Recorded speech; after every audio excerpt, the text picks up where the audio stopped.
Hi guys, let's continue the class. Today we discuss about what conjugate of a complex number. ठीक है, किसी complex number का हम लोग कॉन्जुगेट कैसे फाइंड करेंगे. ओके, तो देखो, let z equal to a plus I b a complex number है ये.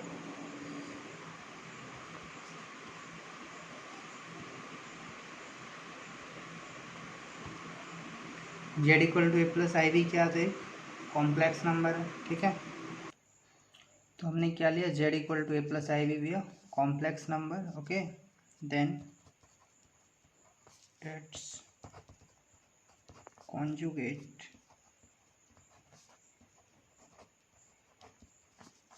is denoted by, इसका जो कॉन्जुगेट है उसको जेड बार से डिनोट करते हैं. ठीक है, एंड इज डिफाइंड बाय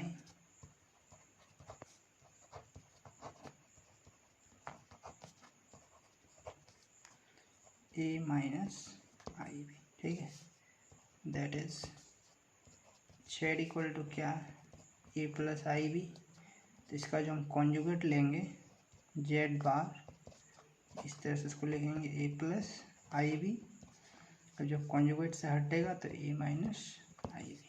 ठीक है, तो conjugate of a complex number क्या होता है, Z equal to A plus I B कोई कॉम्प्लेक्स नंबर लिया, then its conjugate is denoted by Z bar से डिनोट करेंगे, and it's defined by A minus I B. ठीक है, मतलब ये जो जेड था उसका कॉन्जुगेट क्या है, ए प्लस आई बी यहाँ जेड है, उसका कॉन्जुगेट जो होगा प्लस को डाके माइनस कर दो. That means word plus I is replace by minus I, तो कॉन्जुगेट होता है. ठीक है, फॉर एग्जाम्पल के लिए देख लो, जैसे मान लो z equal to 2 plus 3i है. ठीक है, इसका कॉन्जुगेट निकालना z बार, तो 2 प्लस 3i का कॉन्जुगेट तो क्या आ जाएगा 2 माइनस 3i. सिर्फ यहाँ पर हम लोग क्या करते हैं, जो साइन है उसको चेंज कर देते हैं. ओके, नेक्स्ट एग्जांपल देखो,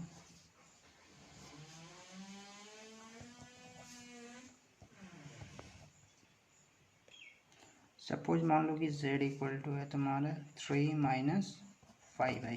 ठीक है, इसका कॉन्जुगेट निकालना है z, तो 3 माइनस 5i का कॉन्जुगेट क्या आ जाएगा, ये 3 प्लस 5i. तो जो साइन रहेगा उसका अपोजिट कर देना. ठीक है, तो कॉन्जुगेट हो जाएगा. आई मीन आपको समझ आ गया होगा. ठीक है, कॉन्जुगेट का कुछ प्रॉपर्टीज होता है, जैसे छोटा सा देख लो,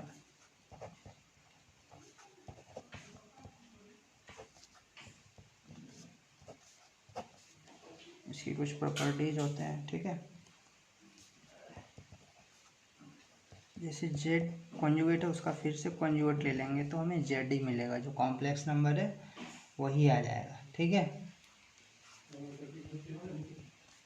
z1 प्लस z2 का कॉन्जुगेट निकालेंगे तो हो जाएगा z1 का कॉन्जुगेट प्लस z2 का कॉन्जुगेट. थर्ड, मान लो दो कॉम्प्लेक्स नंबर मल्टीप्लाई है, उसका अगर कॉन्जुगेट है तो ये डिस्ट्रीब्यूट हो जाएगा, z1 का कॉन्जुगेट इंटू z2 का कॉन्जुगेट. ठीक है, अगर मान लो सब्ट्रैक्शन में z1 माइनस z2 का कॉन्जुगेट तो हो जाएगा z1 का कॉन्जुगेट माइनस z2 का conjugate. Okay, z1 by z2 है, उसका मान लो कॉन्जुगेट रहेगा. ठीक, तो दोनों पे हो जाएगा, तो ये हो जाएगा तुम्हारा z1 का कॉन्जुगेट अपॉन z2 का कॉन्जुगेट. ओके, तो ये कॉन्जुगेट की प्रॉपर्टीज है जो आपको याद रखनी है. अगला टॉपिक क्या, modulus of a complex number. किसी कॉम्प्लेक्स नंबर का मॉडुलस कैसे फाइंड करेंगे. ठीक है, ये भी सिंपल है. Let Z equal to A plus I भी ले लो, भी कॉम्प्लेक्स नंबर, कोई भी कॉम्प्लेक्स नंबर है. ठीक है, then its modulus is denoted by mod z, इस तरह से डिनोट करेंगे, ठीक है, किसी भी कॉम्प्लेक्स नंबर का mod, and is defined by, define किस तरह से होता है, mod Z equals to under root कर देना, यहाँ पे जो भी कांस्टेंट रहेगा ए और बी, ठीक है, उसका स्क्वायर कर दो, A square plus B square, तो ये हो गया तुम्हारा modulus of a complex number. A क्या बताओ तो, A real part of Z और बी क्या है, ये पार्ट ऑफ जेड है, मतलब रियल पार्ट ऑफ जेड का square plus imaginary part of Z का स्क्वायर, ठीक, तो ये जो होता है मॉडुलस होता है, modulus of a complex number, real part of Z का square plus imaginary part of Z का स्क्वायर, ओके। और चूंकि ये सम के फॉर्म में स्क्वायर है तो ऑलवेज ये ग्रेटर देन इक्वल टू 0 आएगा, ठीक है, for every z belongs to C, complex number को सी से लिखते हैं, कोई भी जेड के लिए ऑलवेज ये क्या होगा, पॉजिटिव आएगा। फॉर एग्जाम्पल जैसे मान लो जेड इक्वल टू 3+4i है, अब आपको तुमको इसको मॉडुलस निकालना, मॉड जेड अंडर रूट, ए का वैल्यू यहाँ 3 है, 3 का स्क्वायर प्लस बी का वैल्यू क्या 4 है तो 4 का स्क्वायर, 3 का स्क्वायर 9, 4 का 16, तो क्या हो गया 25, 25 का रूट 5 होता है, तो ये मॉडुलस निकल गया, ठीक है। फिर मान लो जेड इक्वल टू -3 है प्लस 4i है, ठीक, इसका मॉड जेड निकाल, तो mod Z equals to under root, A क्या -3 है, बी क्या 4 है, 4 का स्क्वायर, अब बता -3 का स्क्वायर क्या होता है 9, 4 का स्क्वायर 16, अंडर रूट 25 क्या मिला 5 ही मिला, ठीक। नेक्स्ट एग्जाम्पल, जैसे मान लो जेड इक्वल टू -√2, ठीक है, -√2 प्लस -√3i, ये इसका मॉडुलस कैसे निकलेगा, सेम प्रोसेस, ए का वैल्यू यहाँ -√2 है, बी का वैल्यू -√3 है, therefore mod Z equals to under root -√2 का स्क्वायर प्लस -√3 का स्क्वायर, √2 का स्क्वायर 2, माइनस का स्क्वायर प्लस, माइनस का स्क्वायर प्लस √3 का स्क्वायर 3 और 2 क्या हो गया 5, this is the answer, okay. तो ये modulus of a complex number था। एक दो क्वेश्चन आप लोग खुद से कर लेना। जेड इक्वल टू 6 - 10 है, z equals to 7 + 4i, z equals to √10 - 7i, 1 - i,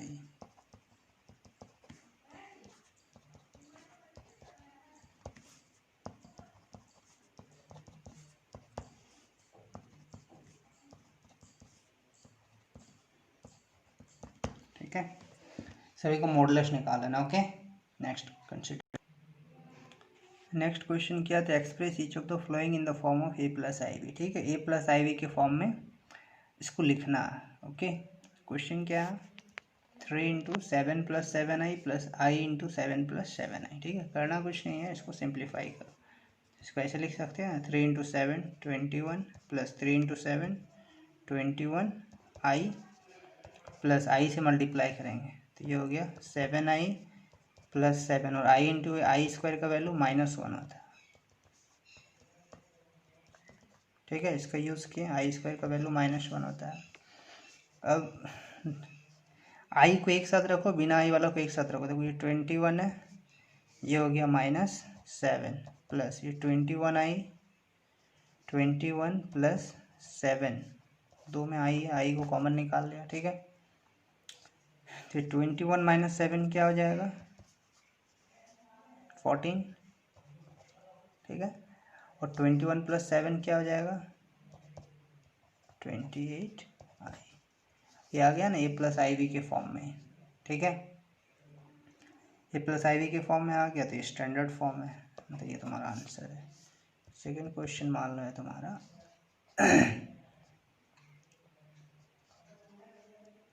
1 minus I minus 1 plus 6 आई, इसको स्टैंडर्ड फॉर्म में बदलना है। ठीक है, तो ये तो 1 माइनस आई है, अब माइनस से मल्टीप्लाई करेंगे तो ये हो गया +1 माइनस 6 आई। ठीक है, तो 1 + 1 2 हो गया, minus I minus 6 I minus 7 I. It is also in standard form. Okay, next question है तुम्हारा, नेक्स्ट क्वेश्चन क्या है, 1/5 plus 2/5i minus 4 plus 5/2i। Okay, तो देखो 1/5 फिर माइनस से मल्टीप्लाई होगा -4, दोनों के एक साथ रखो, प्लस यहाँ पे हो गया 2/5, फिर माइनस से करेंगे -5/2, आई को कॉमन निकाल लो। ओके, तो 1/5 -4 क्या हो गया, 1 - 5 × 4 20/5 प्लस 5 2 का एलसीएम लोगे 10 आ जाएगा, 5 2 = 10, 2 2 = 4, -2 5 = 10, 5 5 = 25 × i, तो ये हो गया -19/5 हो गया। ठीक, और इसमें क्या हो जाएगा, -19/10 आई। क्लियर है, 25 4 19 हुआ, कितना हो जाएगा, 25 में से 4 चल के 21 बचेगा ना, इसमें 21 हो जाएगा। ठीक है, तो ये आ गया a+ib के फॉर्म में, तो this is a standard form. Okay, एक और एक क्वेश्चन है, देख लो तो z = क्या गिवन है, 1/3 प्लस 3i का क्यूब है, 1/3 प्लस 3i का क्यूब है, तो इसमें a + b का होल की यूज़ करो। ठीक है, तो a³ + 3a² b + 3ab² 3i का स्क्वायर प्लस क्या होता है, bq होता है, bq बोले तो 3i का क्यूब। ओके, तो 1/3 का क्यूब क्या हो जाएगा, 1/27 प्लस 3 × 1 का स्क्वायर 1, 3 का स्क्वायर 9 इंटू 3 है, देखो 3 3 से 9 9 कैंसिल। ठीक, प्लस 3 3 कैंसिल, 3 का स्क्वायर 9, आई स्क्वायर का वैल्यू -1 हो जाएगा, प्लस 3 का क्यूब 27 और आई का क्यूब -i। ठीक, तो ये हो गया 1/27, यहाँ पे क्या बचा, प्लस आई बचा, यहाँ पे -9 बचा, और यहाँ पे -27 आई बचा। ठीक, विदाउट आई वाले को एक साथ रखो, आई वाले को एक साथ रखो, ये हो गया 1/27 -9, आई कॉमन निकालेंगे तो, या फिर प्लस आई -27 आई। इसको सॉल्व करो, कुछ आएगा नंबर यहाँ पे प्लस, इसको सॉल्व करो तो -26 आई। तो आ गया ना स्टैंडर्ड फॉर्म में, ये कोई नंबर आएगा सॉल्व कर लेना, तो a+ib के फॉर्म में आ गया, तो which is in standard form, which is in standard form, standard form में आ गया। ओके, तो ये तो तुम्हारा स्टैंडर्ड फॉर्म में एक्सप्रेस करना था कॉम्प्लेक्स नंबर को। ओके, ठीक है, इक्वालिटी ऑफ कॉम्प्लेक्स नंबर। ठीक है, दो कॉम्प्लेक्स नंबर इक्वल कब होंगे, ठीक है, अगर दोनों का रियल पार्ट इक्वल हो और दोनों का इमेजिनरी पार्ट इक्वल हो, तो जो कॉम्प्लेक्स नंबर गिवन होगा मेरा क्या हो जाएगा, इक्वल हो जाएगा। ठीक है, तो इसको लिखना है कि if Z1 R Z2 R two complex numbers, दो कॉम्प्लेक्स नंबर्स है, are said to be equal, दोनों इक्वल कब होगा, if real part of Z1 equals to real part of Z2 and imaginary part of Z1 equals to imaginary part of Z2। Okay, तो दो complex number equal कब हो जाएगा, वही लिखा मैंने कि Z1 and Z2 are two complex number are said to be equal if real part of Z1 equal to real part of Z2 and imaginary part of Z1 equal to imaginary part of Z2। तो दोनों का real part equal हो जाए, दोनों का imaginary part equal हो जाए तो कॉम्प्लेक्स नंबर क्या हो जाएगा, इक्वल हो जाए। ठीक है, चलो कुछ एग्जाम्पल्स करते हैं इससे related.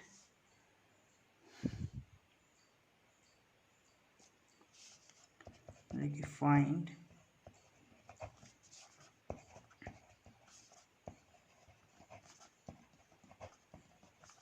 The real value of x and y।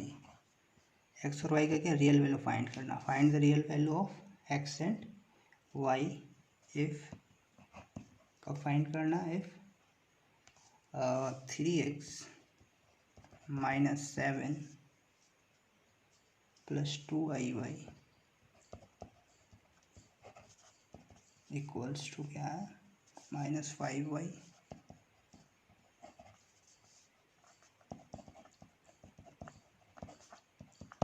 एक क्वेश्चन है, ठीक है।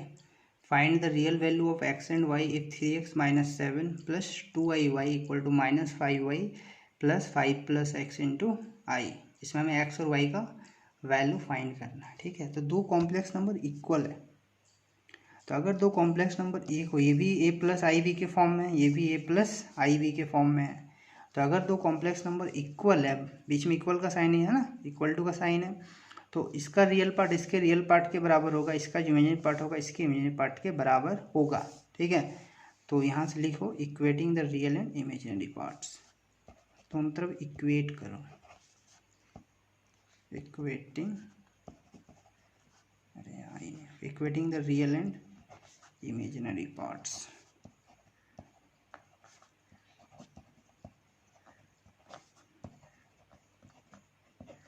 both sides we get, दोनों तरफ इक्वेट करो। इसका रियल पार्ट क्या, 3x माइनस 7, इसका रियल पार्ट क्या, माइनस 5। ओके, यहाँ पे क्या इमेजिनरी पार्ट 2y, यहाँ पे इमेजिनरी पार्ट क्या, i का कोफिशिएंट 5 प्लस एक्स। क्लियर है। चलो तो यहाँ से हमें x का वैल्यू निकालो, तो x बराबर क्या हो जाएगा, 2y माइनस 5 प्लस 5, इधर आएगा तो माइनस 5, इधर से x बचेगा तो x equal to 2y minus 5। इसको इक्वेशन 1 लेट कर लो, इसको इक्वेशन 2 लेट कर लो। ठीक है, अब x का जो वैल्यू है उसको 1 पे पुट कर दो। ठीक ना, तो लिखो putting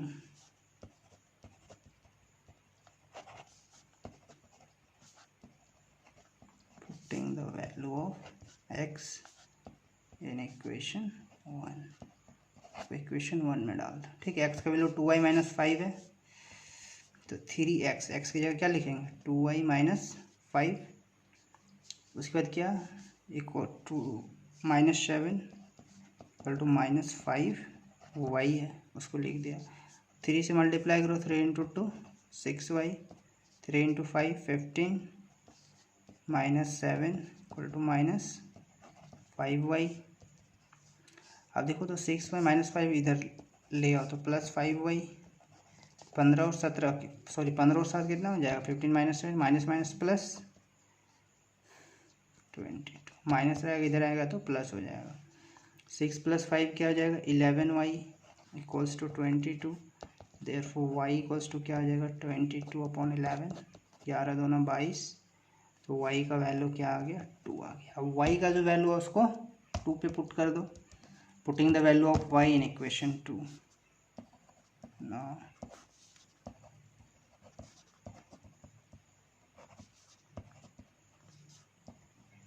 putting the value of y in equation 2। ठीक है, वी गेट इक्वेशन 2 में क्या, x equal to 2y minus 5, y का वैल्यू 2 आया, माइनस 5, 2 इंटू 2 4 माइनस 5 यानी कि माइनस 1। तो x का वैल्यू क्या आ गया, -1 आ गया, y का वैल्यू क्या आ गया, 2 आ गया। तो hence x equal to -1, y equals to 2। This is the required answer. Okay, तो इस तरह से करना हो जाएगा। ठीक है, इक्वलिटी ऑफ कॉम्प्लेक्स नंबर का यूज करके हम एक्स वाई फाइंड करेंगे। एग्जाम में इस तरह के क्वेश्चन आ सकते हैं। Okay, then you can do and carry out. अब इसमें ज़्यादा नहीं बचा कॉम्प्लेक्स नंबर में, एक पोलर फॉर्म बच गया, square root of a complex number, और एक डी मोब्रिज थ्योरम है। एम्पलीट्यूड है एक, argument amplitude, both are same thing, ठीक है। तो नेक्स्ट क्लास में इसको करेंगे। Okay bye.